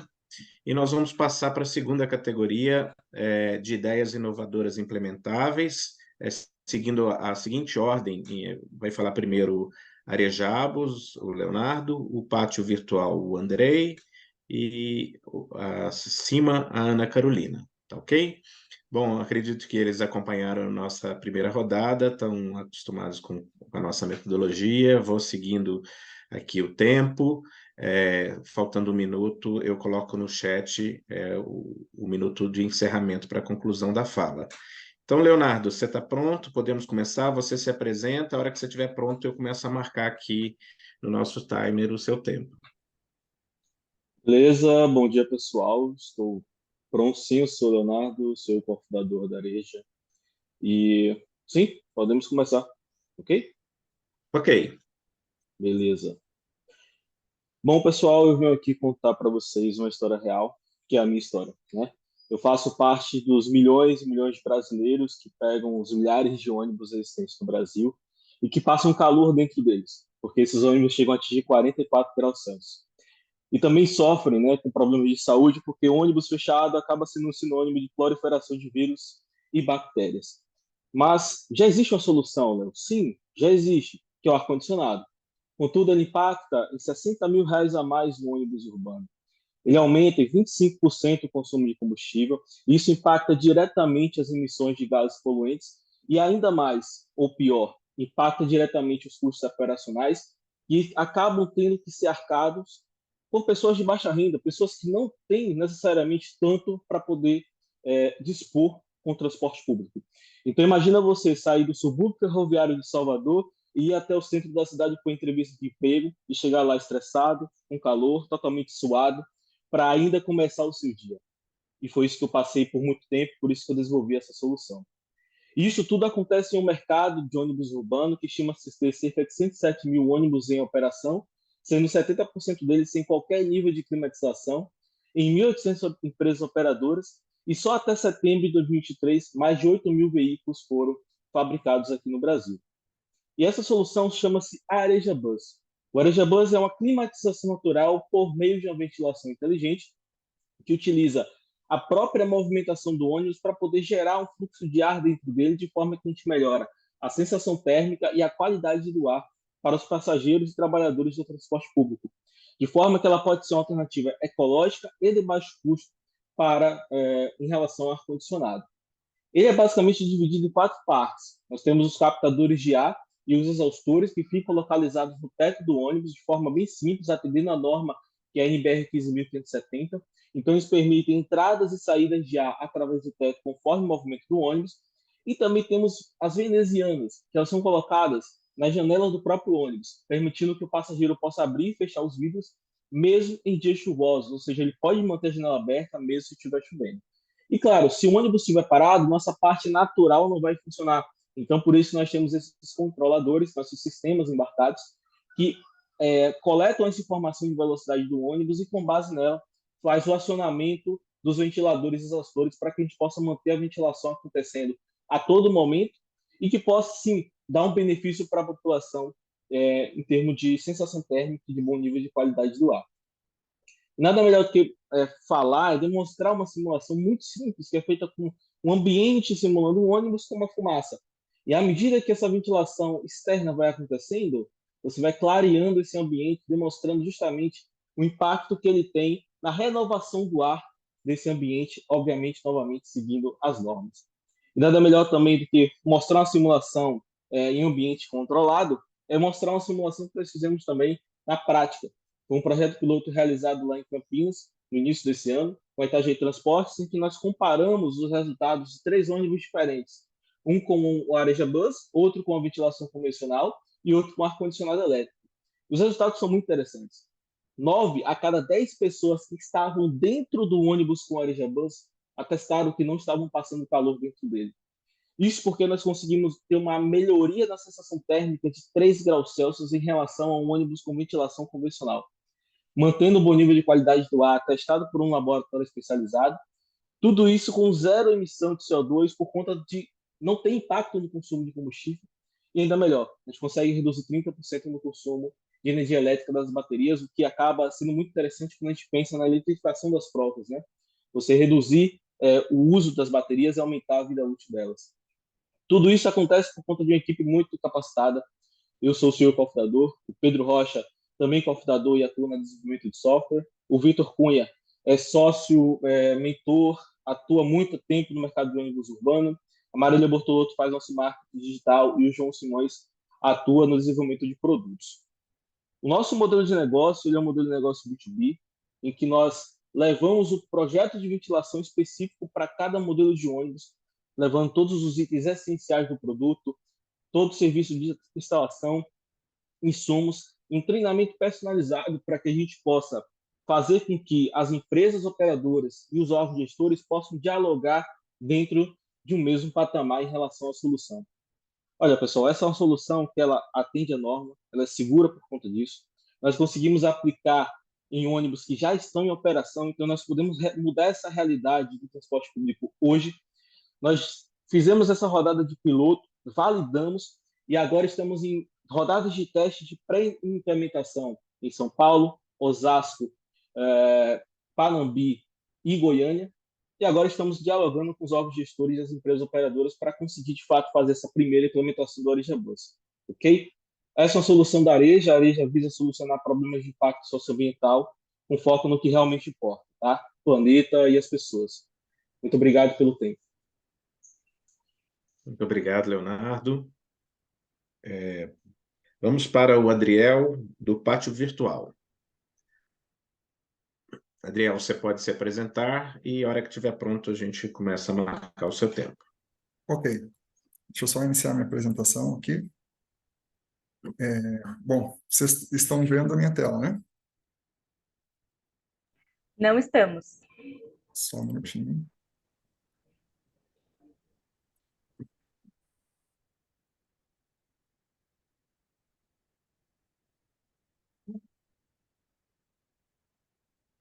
Pronto, estão vendo? Agora sim, pode começar. Ok. Então tá bom. Meu nome é Adriel, eu sou gerente de desenvolvimento da Mobilis. A Mobilis é uma empresa de tecnologia de gestão do trânsito. A gente fica aqui em Pinhais, no Paraná, na região metropolitana de Curitiba. E eu estou pronto para iniciar a apresentação. Perfeito, pode começar. Ok. Provavelmente vocês conhecem algum lugar parecido com esse. Esses são alguns exemplos de pátios espalhados pelo Brasil. E é para cá que os veículos irregulares são trazidos. Mas, infelizmente, além dos veículos, temos muitos outros problemas. Temos foco de dengue, poluição e contaminação do solo com vazamento de óleo e combustível. E também temos um problema sério de insegurança. Insegurança tanto para o proprietário, que pode ter o seu veículo violado ou depenado, quanto para a autoridade de trânsito, que ela tem a custódia do veículo e a obrigação de devolver ele em perfeito estado. E esse problema vai além desses que eu acabei de citar aqui do pátio, ele é um problema sistêmico, porque como temos poucos pátios no Brasil, esses pátios estão superlotados, e eles impossibilitam a fiscalização da frota circulante no Brasil, porque as operações de blitz não podem ser realizadas se não tem para onde remover os veículos. Aqui eu apresento o tamanho do mercado, o problema e o impacto da solução. A frota no Brasil ela é enorme e não para de crescer. É uma frota de aproximadamente 118 milhões de veículos. E no Brasil a gente sofre com um problema de alta inadimplência. Aproximadamente 40% dos veículos que estão circulando hoje na rua têm algum tipo de irregularidade que seriam passíveis de ser removidas para um pátio. E uma informação bastante interessante é que 85% dos veículos que são removidos para um pátio, eles são recuperados pelo proprietário após resolverem as irregularidades. Ou seja, desses 85%, eles nem sequer precisariam ter passado por um pátio físico. Para isso é a nossa solução, o pátio virtual. E como é o pátio virtual? O que seria o pátio virtual? O pátio virtual ele é um serviço de monitoramento de veículo regular análogo a um pátio, porém ele é virtual. Ele é feito através de um dispositivo IoT, como esse aqui, que ele é dotado de GPS e que ele verifica a permanência no veículo em um local definido durante a operação da Blitz, né? Até, talvez não é uma coisa muito legal de falar, mas para facilitar o entendimento, essa solução ela é análoga à tornozeleira eletrônica, onde o apenado pode sair do sistema prisional e cumprir sua pena em casa. Nesse caso, o veículo que foi apreendido deixa de estar no pátio e fica na casa do proprietário, obviamente monitorado. Com a previsão legal desse tipo de solução, o artigo 271 do CTB, ele prevê que o veículo será removido para um depósito fixado pelo órgão ou entidade competente. O CTB não diz que o carro irregular precisa ir para um pátio, mas sim para um depósito. E, no caso, o nosso depósito seria o pátio virtual.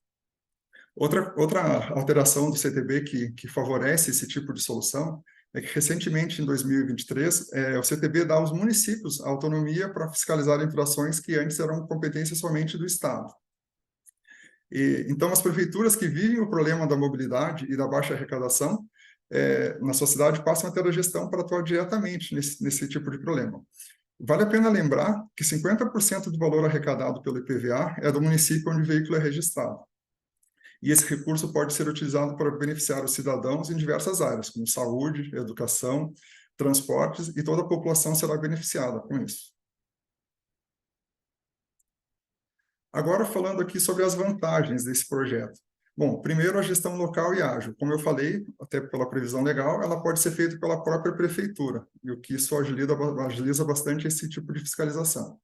O aumento da arrecadação. Quando passa-se a ter uma fiscalização mais ativa, por óbvio, começa a ter esse aumento de arrecadação. O recurso público otimizado. Então, pensar em coletividade, em mobilidade para todos, e não gastar apenas o recurso com um único pátio físico. Outro item aqui é remodelar e potencializar o processo de blitz. No modelo atual, as blitz não são realizadas porque não existe disponibilidade de pátio. Nesse modelo, a gente consegue fazer escalabilidade com mais dispositivos de rastreamento, a gente consegue fazer mais operações de blitz, sem ter esse redutor na capacidade. O ganho ambiental.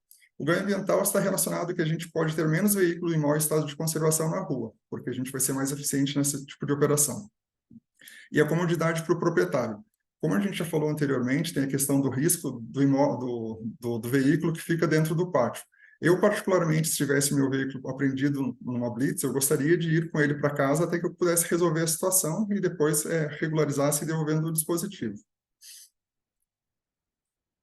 Agora eu vou apresentar aqui brevemente como que funciona, qual que é o roteiro de funcionamento desse dispositivo. Primeiro é realizada uma operação de blitz para identificar o veículo irregular. Uma vez que esse veículo irregular ele tem condições de circular e tem um condutor habilitado em condições, é feita a fixação do dispositivo. Essa fixação ela é feita no ISOFIX ou no cinto de segurança. Esse dispositivo ele não bloqueia a circulação do veículo e não tem qualquer conexão elétrica ou eletrônica com o veículo. Depois é feita a vinculação do número de série do dispositivo com a placa do veículo irregular e é definido o pátio virtual, ou seja, o local onde esse veículo deve permanecer sem circular até que ele regularize a situação. A partir desse momento, o próprio operador de trânsito que está operando a blitz, ele consegue monitorar se o veículo está se deslocando para o local final. Então, ele entra no monitoramento ativo pela central de monitoramento. Bom, vocês devem estar se perguntando, mas em caso de rompimento do dispositivo ou saída da cerca virtual? Sim, nós temos soluções para essas hipóteses também.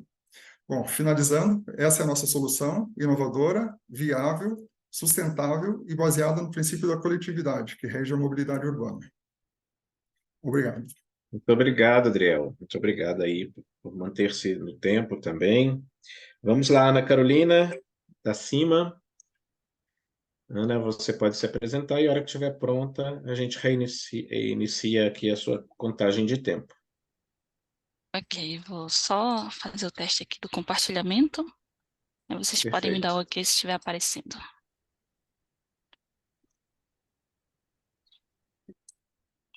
Estamos vendo, Carol, pode começar. Tá bom, então, bom dia a todos. Queria primeiramente agradecer a oportunidade, né, e parabenizar a todos que estão participando.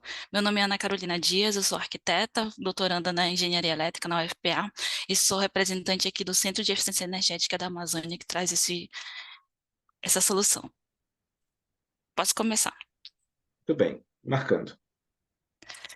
Então, nosso projeto, o projeto de Norte Rota, né, ele veio originário do projeto CIMA, que é um projeto mais macro, né, o projeto CIMA é o Sistema Inteligente Multimodal da Amazônia.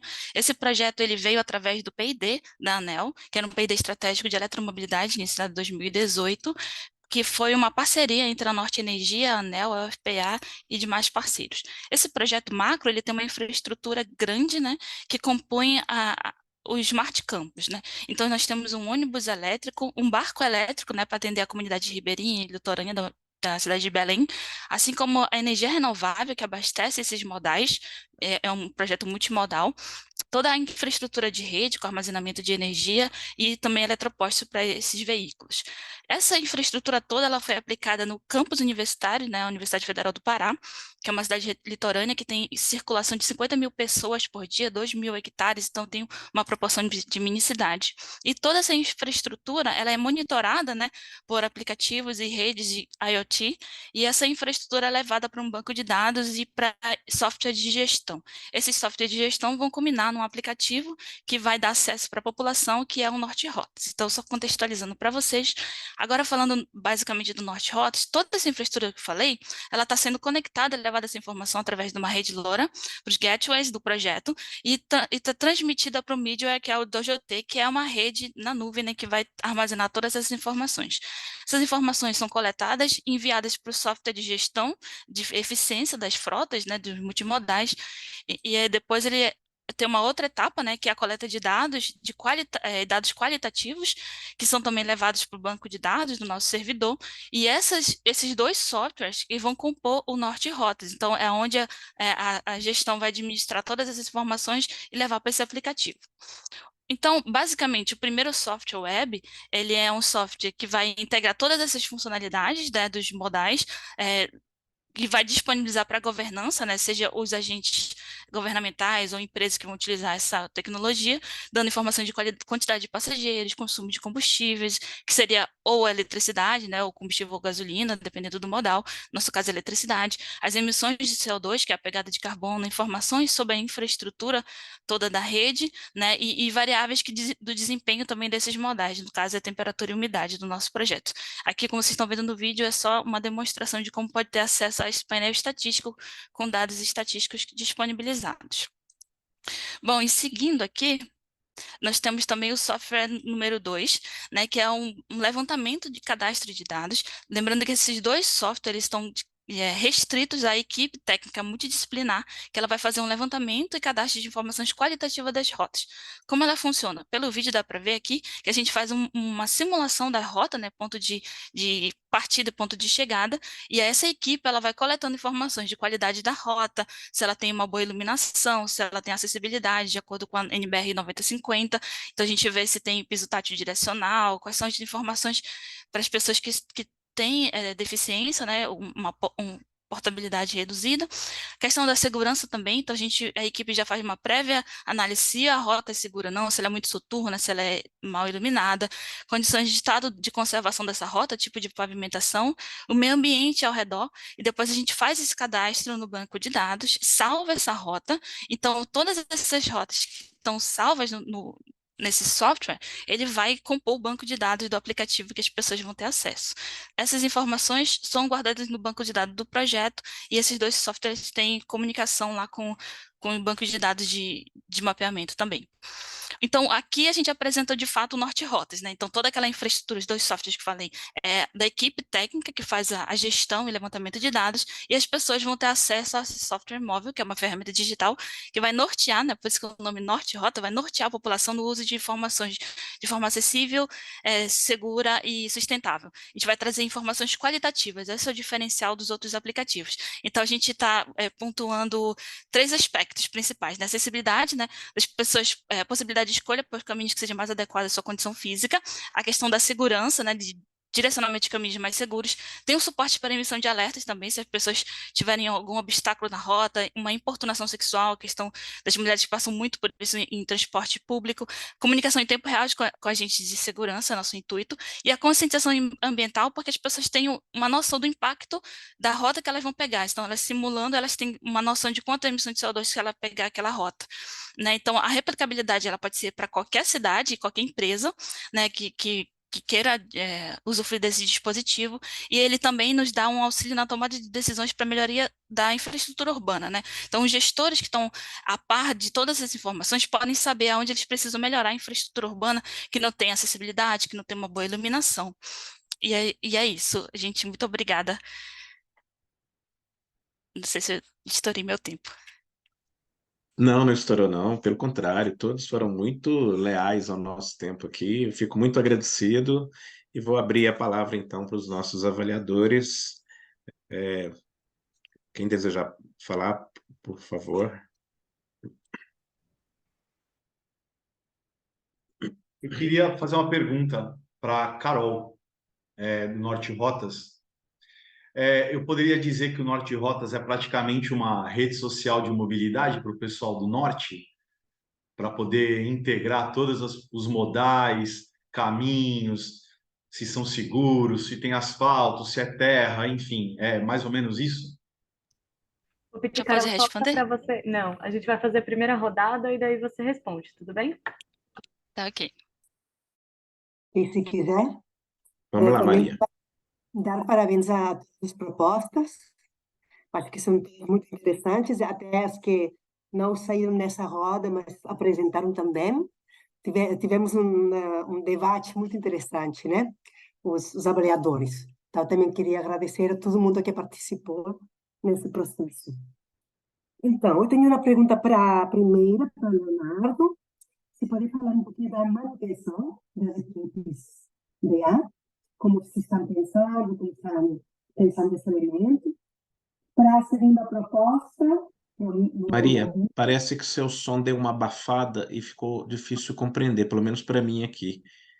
então vou fazer a Isso, repete, Leonardo, por gentileza. repete. Ok. A pergunta para Leonardo era como eles estão pensando fazer a manutenção das equipes que instalam, tá? Para a segunda proposta, Adriel, a pergunta é, talvez você contou e eu não peguei, tá? Mas como se faz a fixação? Quem faz a fixação? Eu não entendi esse passo. Quando você falou dos passos, dos diferentes, eu fiquei perdida com esse elemento. É uma bobagem, mas eu acho interessante saber. E da última proposta, eu queria saber os diferentes atores que podem introduzir dados na aplicação. Tá? Eu entendo que todo mundo pode ter acesso, todas as pessoas podemos ter acesso, mas eu queria saber quem pode incorporar as informações, tá? Os atores que podem incorporar as informações. E eu acho que é uma proposta que serve tanto para as instituições públicas como para a cidadania, né? Entendo que os dois elementos. E das três propostas, eu queria também fazer ênfase a que todas elas tentam resolver um desafio para melhorar, e está muito claro isso, eu acho que é importante dar valor a isso, né? Então, obrigada. Muito bem. Marlon, Tainá. Bom, vou fazer algumas, então, antes do Marlon. Para o Arejabus, eu tenho umas dúvidas muito em relação a esse piloto que vocês fizeram comparando o sistema convencional, o sistema do Arejabus e o sistema do ar-condicionado, assim. Queria que você falasse um pouco dessas comparações entre custos, você falou um pouco da comparação de redução de emissões, né, do Arejabus com ar-condicionado, mas queria que você falasse um pouquinho dessas comparações entre custo de implementação e manutenção desses dois sistemas, o quanto que ganhamos, né, com o Arejabus, e especialmente qual que é o impacto na temperatura, assim, né? Você falou que é uma economia de 3 graus Celsius.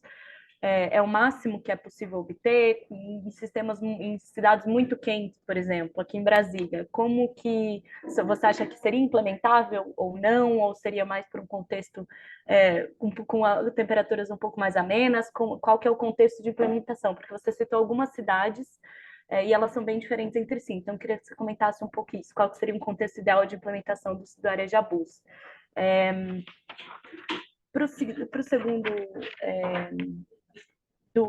para o Adriel, assim, do pátio virtual, eu entendi que que você colocou que esse sistema vai preso no cinto de segurança ou algum outro lugar do carro que eu não entendi, mas você falou que se abrir, se cortar o sistema, ele apita. Mas e se eu cortar o cinto e deixar o cinto lá com o negócio? Como resolver essas questões que a gente sabe que são muito básicas, mas que a população é bastante criativa, né? Então, como tornar isso bastante seguro nesse sentido, né? Se vocês já pensaram nessa possibilidade. E por último, sobre o CIMA da Carol, assim, pelo que entendi, são dois softwares diferentes, né? Um com dados operacionais do sistema de transporte público e daí vários sistemas de transporte, e o de caminhabilidade, que é de rotas caminháveis e que daí traz informações de iluminação ou de questões de segurança no meio do caminho, né? Esse tipo de coisa. Especificamente sobre esse segundo sistema, que é o de caminhabilidade, eu entendo que são registros da equipe técnica, e daí reforço a pergunta da Maria, se as pessoas também podem, se é colaborativo no sistema de que as pessoas também podem colocar, e se vocês pretendem também trazer outros dados para complementar isso, por exemplo, dados de iluminação noturna, dados de satélite, coisas nesse sentido, para ter identificação de rotas mais ou menos iluminadas, se isso está no radar de vocês, ou se ele está estruturado para ser, de fato, com registros de pessoas, né? É menos automatizado. Acho que são essas minhas perguntas. Tudo bem. Marlon, alguma questão? Podemos Bom, eu passar tenho para... não, tem uma questão bem Perfeito. importante assim, né? Veja, nas nossas análises aqui do formulário, e desde as primeiras apresentações, existem questões específicas que eu senti um pouco de falta em todas as apresentações, tá? Por exemplo, o potencial de impacto na redução de desigualdades com recorte de raça, classe e gênero. Então, nenhuma das apresentações aqui abordou essa temática e explicou como elas agiriam para trazer essa redução. Qual é o potencial delas para isso?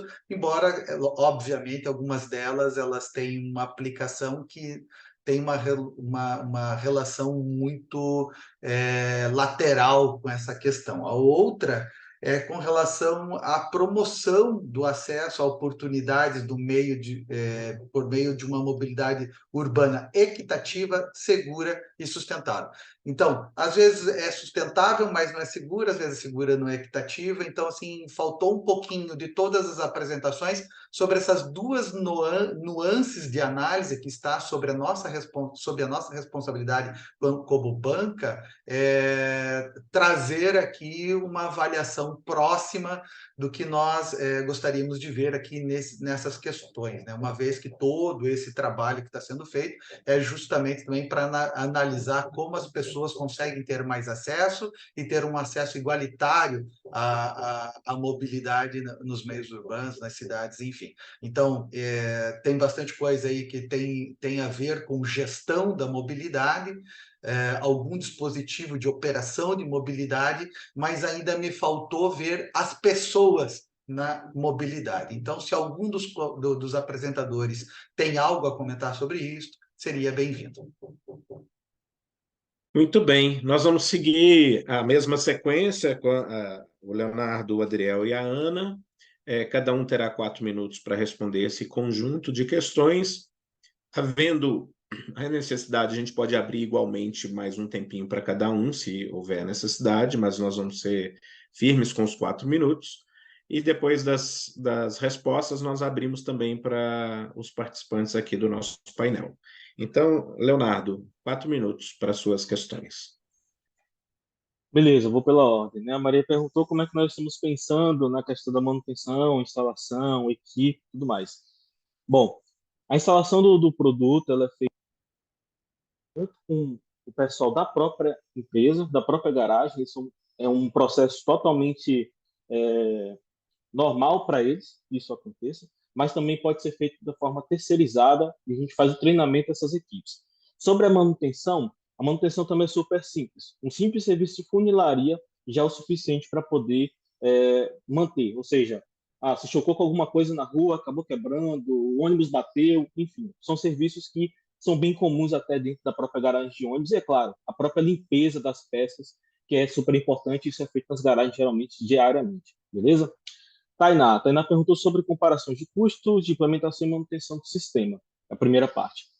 Olha, um ônibus básico de cerca de 12 a 14 metros, o Arejabus custa para implementar um ônibus em operação cerca de R$ 6.500, e um ônibus que está saindo de fábrica ele custa R$ 5.500. Por quê? Tem alguns itens que de fábrica a gente não precisa entregar para que a fábrica faça o uso, sendo que ela mesma já tem rotineiramente, como, por exemplo, os ventiladores e exaustores. Então, a gente entrega uma parte da solução e complementa isso. Sobre a questão do contexto de implementação e questão de temperatura, né? Só para você ter noção, eu estou bem do lado aí de vocês, em Goiânia. Eu fiz instalação em Goiânia recentemente.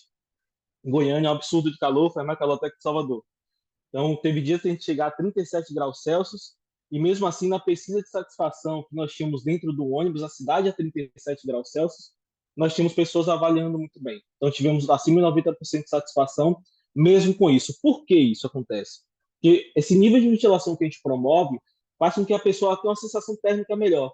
Então, uma coisa é você estar lá no ambiente externo, na rua, debaixo do sol, outra coisa é você estar dentro do ônibus, um ambiente coberto, e com a ventilação acontecendo o tempo todo.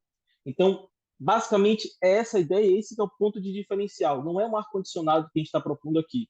A gente fugiu do ar-condicionado justamente por conta dos seus custos. Ele aumenta em 25% o consumo de combustível. A garagem de ônibus precisa implementar uma nova equipe para poder fazer essa manutenção. Tem todo o custo de peças envolvidos. Então, nós fugimos disso, trouxemos o conceito de ventilação natural, que já acontece em galpões industriais, por exemplo, só que, claro, com as nossas peças que são patenteadas, que são tecnologias já em andamento no NPI.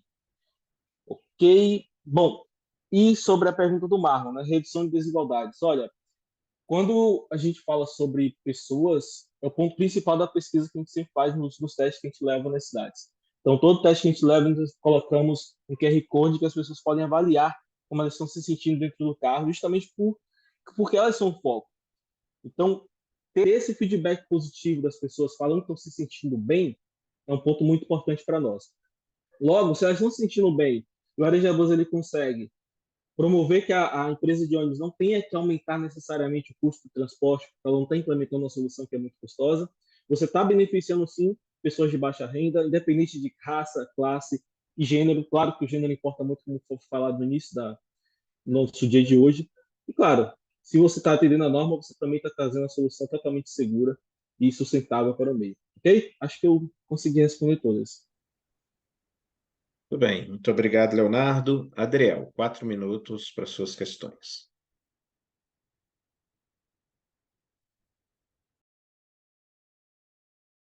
Perdão. Iniciando a resposta com relação à fixação do dispositivo, né, que foi uma pergunta comum.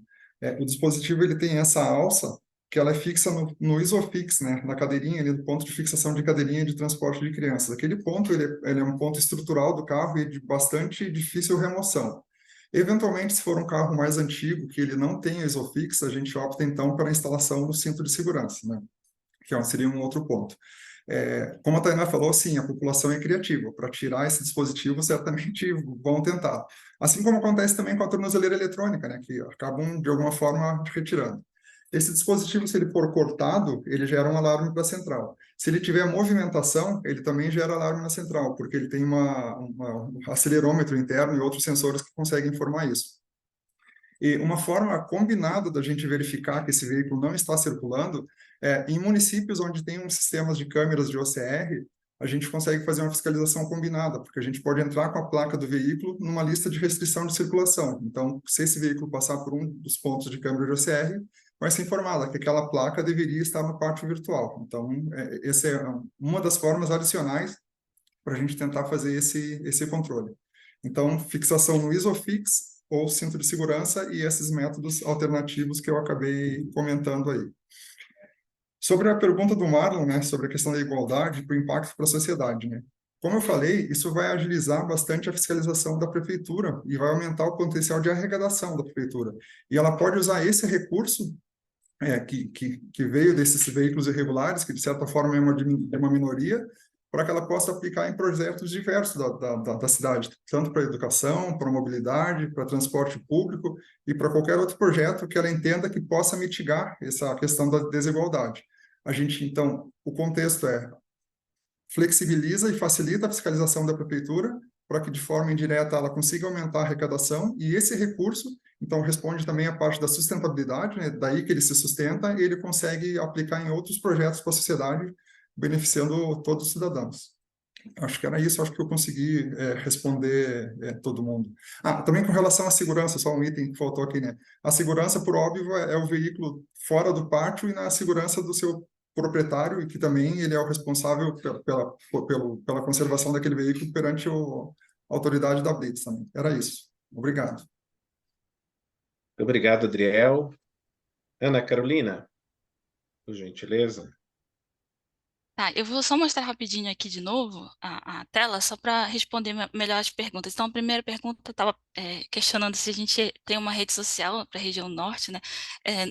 Não seria uma rede social, mas ela é uma solução personalizada que tem uma interatividade de forma indireta, né? Então, as pessoas podem comunicar, né, se elas estão vendo alguma coisa na rota, se tem uma pane mecânica, assalto, importunação sexual, ela vai poder sinalizar, mas só os agentes responsáveis pela administração vão receber essa informação. Então, ela não vai estar na rede social, como o Waze, por exemplo, tem um alerta ali que todo mundo pode ver, né? Então, a gente, e não é só para a região norte, né? A gente está aplicando na região norte, principalmente por conta a gente tem um multimodal que é o barco, por conta da nossa região, mas foi por conta desse projeto realmente voltado para a nossa região. A questão de quais diferentes atores podem introduzir os dados, né? Os dois primeiros softwares, eles são base de dados para que os gestores, né? Ou, no nosso caso, alunos envolvidos com pesquisa, os administradores, eles possam colocar essas informações, até porque na segunda parte, a equipe técnica tem que estar profissionalizada, né, com informações, por exemplo, da norma de acessibilidade, para a gente ver não só se tem acessibilidade, mas ela está condizente com as normas, questão de iluminação também das rotas. A gente pode ver aqui no videozinho que a gente faz uma análise de questão de iluminância, se está iluminado, se está com baixa iluminância ou não. As pessoas também podem reportar isso, e todas as informações que as pessoas estão reportando, ela vai ser encaminhada para esses gestores que estão com acesso restrito a esses dois softwares, né? As pessoas vão ter acesso só ao aplicativo mesmo, né? Questão sobre... Deixa eu lembrar outra pergunta. Sim, os usuários podem colocar dados, né? Acho que eu estou passando ao contrário aqui a apresentação. Os usuários podem colocar dados no sentido de segurança da rota, tá aqui, olha, mais segurança, né? Direcionamento para caminhos mais seguros. Ele vai ter esse direcionamento, mas ele pode alertar também. Comunicação em tempo real com os agentes de segurança. Então, a gente pretende que a equipe de segurança, seja do campus da universidade, como é o nosso caso do projeto piloto, eles tenham acesso, né, a esses alertas para que possam ser acionadas as viaturas. E em relação à última pergunta, né, que fala também sobre a questão de entregabilidade, a gente não pretende, por enquanto, colocar dados de satélites, né, mas futuramente isso pode ser pensado sim. Isso é um projeto piloto, né, que ainda está em fase de desenvolvimento. O nosso projeto está também com análise de modelos de negócio, então ele ainda está caminhando. Isso daí foi uma boa colocação também sua. Em relação à acessibilidade, segurança e conscientização ambiental, essa parte de sustentabilidade, a gente pensou, né? Então, a questão de gênero, a gente pensou na questão da importunação sexual, as mulheres sofrem muito isso nos veículos, na mobilidade urbana, e pode estar relatando a questão da importunação sexual, pode estar relatando a questão de assalto, né? Então, em regiões que têm uma probabilidade maior de assalto, isso vai estar sendo relatado em tempo real para uma viatura, por exemplo, acessar de forma mais rápida. Questão de acessibilidade, então as pessoas que têm uma mobilidade reduzida podem saber qual o trajeto que ela vai poder dispor de uma infraestrutura que tenha uma caminhabilidade melhor para que ela acesse com piso tátil direcional, com rampas, com corrimão, né? E a questão da conscientização ambiental, porque as pessoas vão saber o impacto das rotas que elas estão utilizando. No caso desse projeto, ele já foi todo pensado para uma rota elétrica, né? Que as cidades estão visando bastante a eletromobilidade, né? Então, a gente já tem um aplicativo que já está monitorando essa questão da eletromobilidade e monitorando também a energia renovável, né? Que vai estar sendo o combustível para essa rota, para não impactar ainda mais, né, o sistema interligado nacional, as redes de energia fóssil. Então, a gente pensou nesses três aspectos, né, para cobrir essas três vertentes: a questão o social, né, questão de segurança, questão de gênero, das emissões de alerta, a acessibilidade para as pessoas se mobilizarem de forma mais assertiva, e a questão ambiental do impacto, da conscientização da população na hora de se locomover. Muito obrigado, Carol. Bom, concluímos essa rodada. A palavra está aberta aos participantes, se quiserem colocar no chat ou se quiserem fazer diretamente.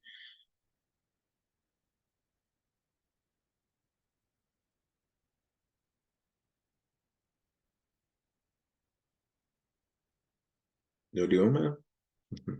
Acho que está tranquilo, né, Tainá? Bom, concluindo então a nossa rodada de apresentação dos dois blocos, das duas categorias, quero agradecer a todos os participantes que estiveram aqui, agradecer a nossa banca de jurados. Agora eles vão se reunir depois dessa apresentação, já tiveram um momento de uma pré-avaliação e agora continuam fazendo, né, essa avaliação para uma classificação, naturalmente. Os premiados estarão apresentando na próxima reunião geral da Frente Nacional de Prefeitos, nos dias 28 e 29 de novembro, no Clube Naval em Brasília. Lá também terão a oportunidade de estarem com o stand apresentando pessoalmente essas as soluções. Então, ficam todos convidados para estarem no Clube Naval e conhecerem um pouco das soluções pessoalmente, conversarem um pouco mais com os participantes, né? Vai ser uma honra tê-los lá conosco. Quero agradecer aqui a ENAP, na pessoa da Simone Xavier. Simone, se você quiser também dar uma palavra aqui de conclusão do nosso trabalho, eu ficaria agradecido. Tainá, mais alguma coisa que a gente tem aqui em informar? Está tudo certo? Então, pessoal, muito obrigado a todos vocês que participaram desse painel. Para nós foi uma honra poder ouvir essas soluções, né? Ouvir a criatividade das pessoas, das equipes, das empresas, das startups, das universidades, enfim. Aqui a gente teve um conjunto de soluções que para nós são muito importantes e que enriquece esse nosso trabalho dentro do projeto Acesso Cidades. E a gente vai ter a honra de tê-los pessoalmente lá na reunião geral. Simone. Bem, em nome da ENAP, eu gostaria de agradecer a participação de todos e muito impactada com as iniciativas, né? Muito importantes, assim, muito maravilhoso que vocês apresentaram aqui hoje. E eu gostaria que quem puder abrir aí a sua câmera, eu gostaria de registrar, né, esse momento aqui, essa oficina, nos nossos arquivos aqui da ENAP. Esperar aqui quem estiver ainda abrindo as suas câmeras. Ok, enquanto o pessoal está abrindo as câmeras, Simone, algum avaliador quer ainda fazer alguma observação? Maria, Leandro, Marlon, Tainá?